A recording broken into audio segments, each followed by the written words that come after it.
Assalamualaikum warahmatullahi wabarakatuh. Alhamdulillah rabbil alamin wassalatu wassalamu ala asyrafil anbiya'i wal mursalin wa ala alihi wa sahbihi ajmain, amma ba'd. Pertama-tama marilah kita panjatkan rasa puja dan puji syukur kita atas kehadirat Allah Subhanahu wa taala, yang mana berkat rahmat dan karunia-Nya lah saya bisa bikin tugas video dengan mata kuliah fikih muamalah yang diampu oleh Bapak Dr. Muhammad Yusuf MPD yang berjudul Mudharabah dan Syirkah. Selanjutnya saya akan memperkenalkan diri terlebih dahulu. Saya Muhammad Hasbi Asidki dengan NIM 20123251. Saya akan membacakan materi saya tentang mudharabah dan musyarakah. Yang pertama, pendahuluan. Musyarakah dan mudharabah adalah dua bentuk akad dalam keuangan syariah yang melibatkan kemitraan atau kerjasama dalam usaha, di mana ketentuan dibagi berdasarkan kesepakatan bersama, sementara kerugian dibagi sesuai porsi modal yang diinvestasikan. Kedua akad menjadi dasar bagi banyak produk keuangan syariah, termasuk perbankan syariah dan investasi berbasis syariah. Selanjutnya, pengertian.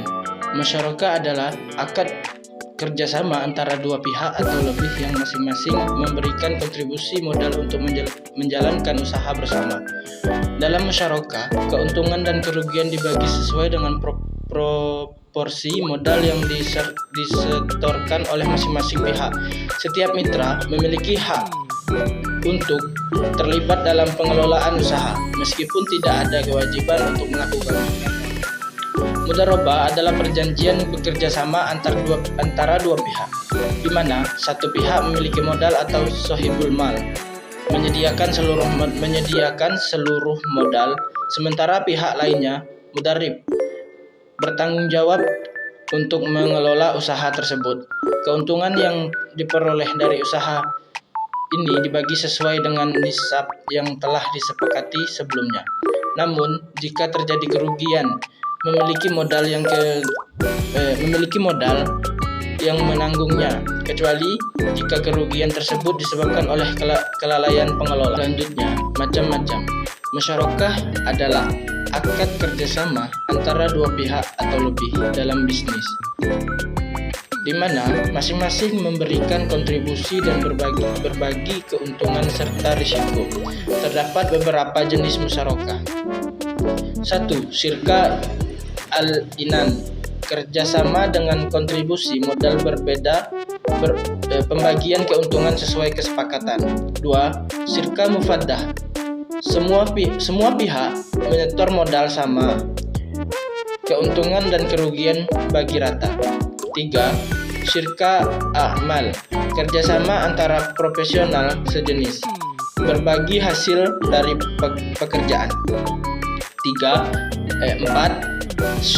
Syirkah wujud, kerjasama berdasarkan reputasi dan keahlian tanpa modal, keuntungan dibagi berdasarkan negosiasi. Selanjutnya, akad mudharabah terdiri dari 3 jenis utama.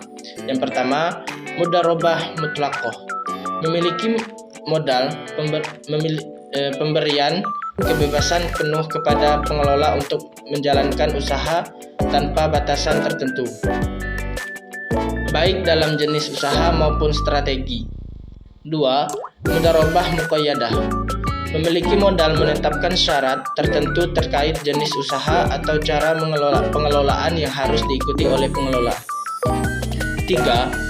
Mudharabah musyarakah, merupakan pembisnis antara mudharabah dan musyarakah, di mana pengelola juga dapat menanamkan modal sendiri dalam usaha tersebut. Selanjutnya, jenis-jenis mudharabah terdiri dari 2 jenis utama.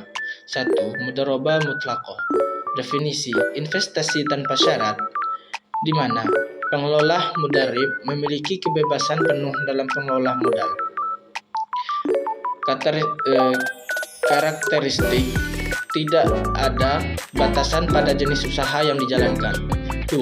Mudharabah muqayyadah, Definisi investasi dengan syarat tertentu di mana memiliki modal sahibul mal. Memberikan batasan pada pengelola mengenai cara dan jenis usaha. Terkait pemilik modal memiliki kontrol lebih dalam menentukan penggunaan modal. Musyarakah adalah bentuk kerjasama dalam bisnis yang terbagi menjadi beberapa jenis. Di sini ada 3 jenis. Yang pertama, syirka al-innan, kerjasama di mana setiap pihak menyetor modal berbeda dan berbagi keuntungan sesuai kesepakatan. Yang kedua, syirka mufawwadah, semua pihak menyetor modal sama dan bagi keuntungan serta kerugian secara merata. 3. Syirka a'mal, kerjasama antara individu seprofesi untuk proyek tertentu. Berbagi keuntungan berdasarkan kontribusi keterampilan. Selanjutnya, rukun dan syarat. Rukun dan syarat mudharabah serta musyarakah adalah sebagai berikut. Rukun mudharabah yakni menjadi terbagi 5 rukun. 1. Pelaku. Terdapat 2 pihak memiliki modal, sahibul mal dan pengelola yaitu mudarib. 2. Modal. Modal harus jelas jumlah dan jenisnya serta disertakan secara tunai. 3. Usaha. Proyek atau usaha dijalankan harus disepakati. 4. Keuntungan. Pembagian keuntungan harus jelas dan sesuai kesepakatan. 5. Ijab qabul. Ijab qabul adalah harus ada penyataan kesepakatan antara kedua belah pihak. Syarat mudharabah. Syarat mudharabah ini menjadi terbagi 4 bagian. Modal terbentuk uang, bukan barang. 2. Jumlah modal harus jelas. 3. Modal disertakan langsung kepada mudarib. Keuntungan dibagi yang keempat, keuntungan dibagi sesuai nisab yang disepakati. Musyarakah adalah akad kerjasama antara 2 pihak atau lebih untuk mencapai tujuan tertentu, di mana masing-masing pihak menyumbangkan modal dan berbagi keuntungan serta kerugian sesuai kesepakatan. Rukun musyarakah. Rukun musyarakah ini terbagi menjadi 4 bagian. Yang pertama, pelaku akad. Pelaku akad adalah mitra usaha. Yang kedua, objek akad. Objek akad adalah modal. Yang ketiga, sigat. Sigat adalah ijab dan qabul. 4. Pembagian keuntungan. Pembagian keuntungan adalah nisbah yang jelas. Syarat musyarakah yang pertama, kesepakatan. Semua pihak setuju tanpa paksaan. 2. Modal. Harus jelas jenis dan jumlahnya. 3. Pembagian keuntungan. Harus diatur secara adil. 4. Kepemilikan. Kepemilikan bersama. Semua pihak terlibat dalam manajemen. Selanjutnya kesimpulan. Mudharabah dan musyarakah adalah 2 bentuk kerjasama bisnis yang sesuai dengan prinsip syariah. Masing-masing memiliki karakteristik untuk dalam hal penyetoran modal, pengelolaan usaha, dan pembagian risiko serta keuntungan. Memahami perbedaan ini sangat penting bagi pelaku bisnis yang ingin berkooperasi dalam kerangka ekonomi syariah. Mungkin hanya ini yang dapat saya sampaikan. Kurang dan lebihnya saya mohon maaf. Sebelum saya tutup, saya ada satu pantun. Biru laut seperti kolam, ikan paus pandai menyelam. Dari lubuk hati saya yang paling dalam, saya tutup presentasi dengan salam. Saya akhiri, wallahu muwaffiq ila aqwamit thoriq. Wassalamualaikum warahmatullahi wabarakatuh.